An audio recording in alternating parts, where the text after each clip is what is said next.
parole est à Madame Perrine Goulet. Merci, Monsieur le Président. Mesdames les ministres, dans son dernier rapport, la Fondation Abbé Pierre indiquait que 26% des sans domicile fixe nés en France avaient connu un passage à l'aide sociale à l'enfance. Nous savons également que 46% des jeunes que nous avons protégés et mis dans des structures ou familles d'accueil pendant leurs jeunes années retournent dans leur famille à leurs 18 ans, car c'est la fin de la prise en charge et l'injonction à l'autonomie.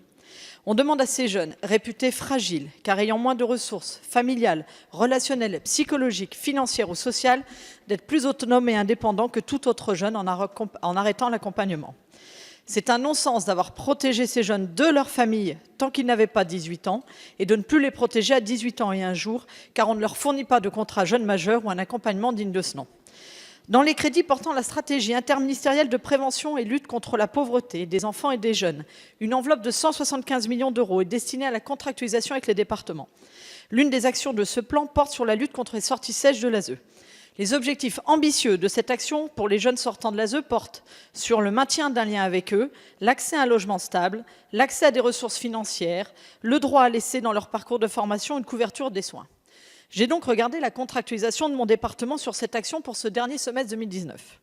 Le montant négocié entre l'État et le département s'élève à 27 080 €, pris en charge à part égale par l'État et le département.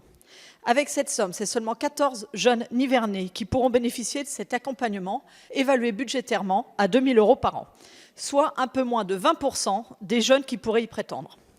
J'aimerais donc savoir, sur les 175 millions d'euros prévus pour la contractualisation, quelle somme va réellement être affectée à la lutte contre les sorties sèches de l'ASE, combien de jeunes vont réellement être accompagnés et comment va-t-on s'assurer que tous les jeunes qui peuvent y prétendre en bénéficient. Par contre, et contrairement au troisième objectif de cette action, les contractualisations n'apportent pas de réponse financière pour le jeune. J'aimerais donc savoir, Madame la Ministre, si dans le cadre des réflexions sur le revenu universel d'activité, il est prévu d'ouvrir aux jeunes sortant de l'ASE celui-ci dès leurs 18 ans. Je vous remercie. Merci. Madame la Ministre. Merci, Monsieur le Président, Mesdames et Messieurs les députés. En effet, sur les 175 millions d'euros affectés à la stratégie de prévention et de lutte contre la pauvreté, 12 millions d'euros sont dédiés à la prévention des sorties sèches à la majorité. Sur ces 12 millions, 10 millions d'euros sont directement fléchés sur la contractualisation entre l'État et les départements et 2 millions d'euros permettent d'expérimenter des projets d'accompagnement. Nous pouvons citer par exemple le lancement d'un fonds coup de pouce avec l'Union nationale pour l'habitat des jeunes qui vise à apporter une aide financière pour réduire le reste à charge financier des jeunes accueillis en foyer de jeunes travailleurs ou en résidence sociale. La contractualisation estimée à hauteur de 2 000 € par jeune, comme vous l'évoquez, s'inscrit donc dans les crédits supplémentaires pour renforcer l'accompagnement de ce public. Et en prenant l'exemple de votre département, nous partons d'un diagnostic partagé entre les départements et l'État sur le nombre de jeunes qui vont avoir 18 ans dans l'année et sur lesquels les 2 000 € sont apportés pour 2019, avec une réévaluation pour 2020 et une réévaluation pour 2021. Et c'est à partir justement des bilans chiffrés que les départements vont nous faire remonter début trimestre 2020 que nous allons pouvoir établir la suite pour 2020 et ensuite 2021. Et l'objectif est bien de monter en puissance sur l'accompagnement et éviter cette sortie sèche de l'ASE pour ces jeunes parce que, comme vous l'avez dit, ce sont parfois aussi des futurs SDF et nous devons limiter et réduire cette inégalité de destin.